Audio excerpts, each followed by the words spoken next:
People are kind of bitching because we're not writing them back. We just can't write everyone back anymore. We just can't. Sorry, Jesus. It's impossible. But know this. Yeah. We read every single one of your emails. Everything gets read. It's just usually it's not important enough to answer. Wow. Is that what you're trying to say? Is that we read it, but most of it is just drivel that doesn't even deserve a response? I took the polite approach, but okay. That's pretty much it, though.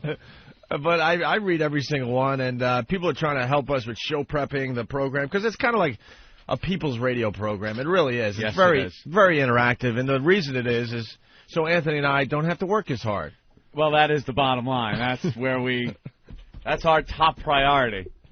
Not working hard. Yeah, a lot of people think we're really smart out there. I guess we are, because we're like anyone else. We have cool jobs, but, you know, technically it is a job, and just like any job, we don't want to work that hard at it. You come into work, what's your priority at work? Anybody. To do as little work as possible without anyone really noticing that you're not doing as much work as you could. So we come up with this concept where we make it a people's radio program, and it's interactive, and God, if you find something on the internet, please send it in. Right. Saves us time surfing around. We'll play it. We'll play it. If it's good, and if it really sucks, we'll play it too. Yeah. Who was it? Was that Dave Douglas, our old program director in Boston, that pulled us into a meeting once and told us not to refer to our jobs as going to work or working? Yes. Because the listeners don't see it that way. Yes. They see it as, you know, you're privileged to be sitting there and doing a radio show serving the public interest. And it's not a job, so don't call it that. More psycho babble from program directors. Dave Dickless. We stopped listening to program directors. Seriously, how many years ago? With Dave Dickless, pretty much. We listened to him a little bit because we just started working together. So we're like, we're open to some suggestions. At the beginning, yeah. And then that had to end. I think we stopped listening to Bosses in '96. Yeah, right around 96, we gave up and just said, screw this, let's do what we believe is good. And guess what? As soon as we stopped listening to the Bosses, our show went through the roof. The meteoric rise. Or is it the mediocre rise? It's the mediocre rise. So, with that said, though, if you do have something really cool for the show, I mean, I like listening to the clips, but make sure you send them to Steve. Steve is the audio guy here. Right. I'm trying to let everyone, make everyone understand everyone's role here. Everyone's job. You have audio, send it to Steve at FoundryMusic.com. Now, that's not the only reason, because they've been sending it to you, right? Yeah. And you can't send it to Steve. No. So we lose the audio. Any fun things you've sent to Opie, gone. Yeah, because as soon as I hit forward and forward it to Steve, for some reason it forwards the text, but it doesn't forward the file. And I don't need explanations why. I don't care. Just send it to Steve as well. Easy enough. That's why a lot of you guys, if you send something cool, I write you back and go, hey, this is really cool. Could you please send it to Steve at FoundryMusic.com? That's the reason. Yeah. And I don't feel like changing my whole email program and all that. So just work with us here, okay? Someone will send things. You got to attach the file. Fire. Figure it out. Don't worry about it. But, the virus is spreading, and it's starting to get very, very exciting on satellite radio. Very exciting. At first, no one was really listening. But then again, Ant and I were very rusty. Thank God. If you were there from the beginning, if you were one of those people that had subscribed to the Opie and Anthony show before we even hit the airwaves and heard that first show, which at this point now it's a small percentage of the people that are actually listening to the show were there from the beginning. And, boy, you got a treat, didn't you? Yeah. You got to watch us regrow our program because, as we see it, we stunk. We really... Oh, did we stink up the joint. We acted like we didn't, but we were awful. Yeah. Big plans for the Opie and Anthony program in 05. Big plans, Anthony. Always moving ahead, moving forward, doing things. We got a delusional agent. He's out of his mind. Our agent, I think, is having a nervous breakdown. You got the Bob call, too, last night? Yeah, I got the Bob call. There are people out there, let's just say, that are very, very interested in taking the show and putting it back on commercial radio. Mm-hmm. And our agent, he wants us today to do an absolutely clean show that can be done on commercial radio. Yeah. Because there's one guy out there listening. Yeah. So Bob's logic is do one clean radio show. So this guy could go, well, look, see? Yeah. That could have been on my radio station. Mm-hmm. And then, you know, Bob being a dope doesn't understand. Then we go back to doing our regular show next week, and then there's the cursing and some of the content that's a little racy. Racy, a little blue. And then this guy who thought he heard us doing a show for commercial radio is going to go, what happened? Uh-huh. It's just not a way to get the show on commercial radio.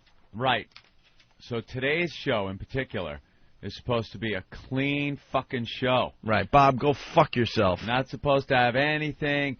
Don't actually. He actually told me, you know, do a show without talking about Norton fucking a hooker in the ass. He did not say that. Yeah.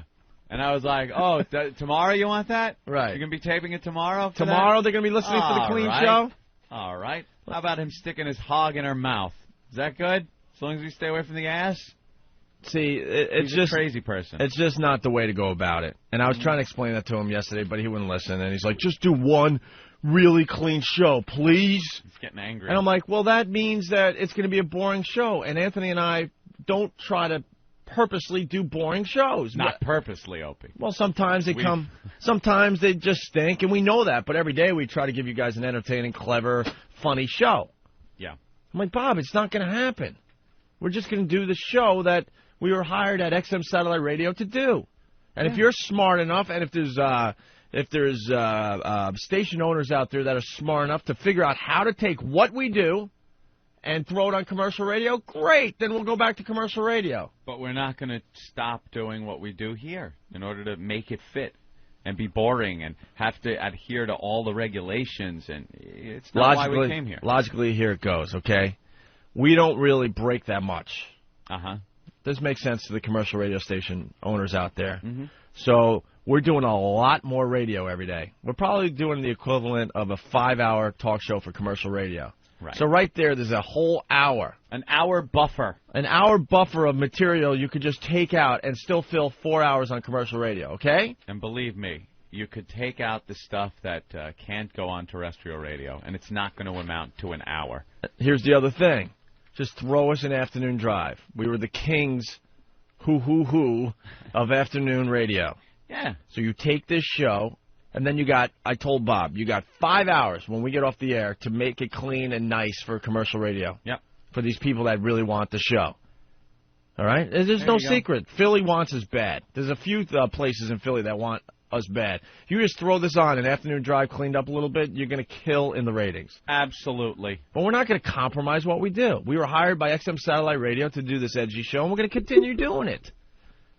Bob wants us to do a clean show so that the next day the guy can go, hey, what happened? Exactly. We got a clean show, we put him on the air, and now we can't use him.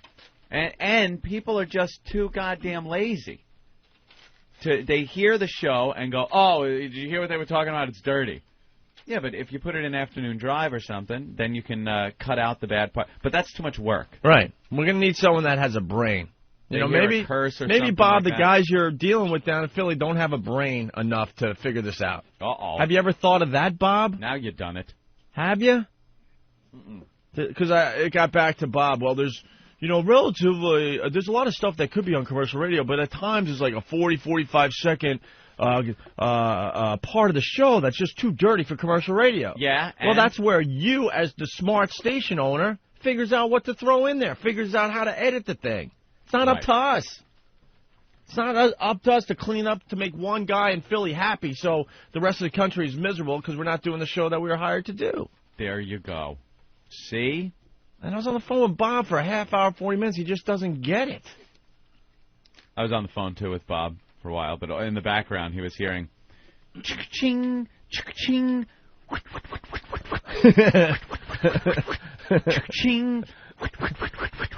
That's poker being played online. Ching.